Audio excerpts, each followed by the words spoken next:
Κάποτε, σε μία γη μακρινή, δύο πόλεις έλαμπαν σαν πετράδια μέσα στην έρημο. Σόδομα και Γόμορα. Πλούσιες, γεμάτες χρυσάφι, εμπόριο, γλεντοκόπια και σκοτάδι. Ένα σκοτάδι που δεν φαινόταν με γυμνό μάτι. Ήταν πολύ ύπουλο. Ήταν στις καρδιές των ανθρώπων. Ό,τι ήθελες το έβρισκες εκεί. Απόλαυση χωρίς όρια, σώματα χωρίς πρόσωπα, νύχτες δίχως μνήμη και νόμοι που έσπαγαν σαν κρίσταλο. Οι φωνές του πόνου πνίγονταν από τη μουσική. Κανείς δεν άκουγε πια, ούτε καν τον Θεό. Και τότε κάτι άλλαξε. Μία νύχτα ήρθαν δύο ξένοι. Δεν έμοιαζαν με τους υπόλοιπους. Τα μάτια τους δεν κοιτούσαν για να επιθυμήσουν, αλλά για να δουν. Ήταν αγγελιοφόροι, όχι του εμπορίου, αλλά της κρίσης. Πήγαν στον Λότ, τον μόνο δίκαιο που απέμεινε στις πόλεις. Του είπαν την αλήθεια.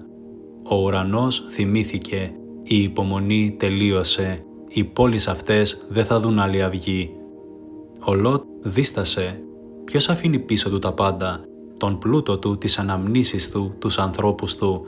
Όμως η προειδοποίηση ήταν σαφής. Φύγε και μη γυρίσεις να κοιτάξεις πίσω. Μα οι άνθρωποι πάντα γυρίζουμε να κοιτάξουμε. Έτσι και η γυναίκα του Λότ. Μέσα σε ένα δευτερόλεπτο η περιέργεια την τύλιξε.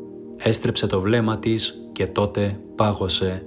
Κυριολεκτικά έγινε στήλη άλατος, μνημείο για όσους δεν ξέρουν πότε να προχωρούν μπροστά. Η βροχή ήρθε, όχι νερό, όχι ευλογία, αλλά πύρινο θιάφι. Ο ουρανός άνοιξε όχι για να δώσει, αλλά για να αφαιρέσει. Οι πόλεις διαλύθηκαν, εξαφανίστηκαν από τον χάρτη, από τη μνήμη, αλλά όχι από την ιστορία. Γιατί τελικά η ιστορία των Σοδόμων και Γομόρων δεν είναι ιστορία για τιμωρία, είναι η ιστορία για το τι γίνεται όταν ο άνθρωπος ξεχνάει τον Θεό, όταν το εγώ πνίγει το εμείς, όταν ο ειδονισμός παίρνει την θέση της συνείδησης.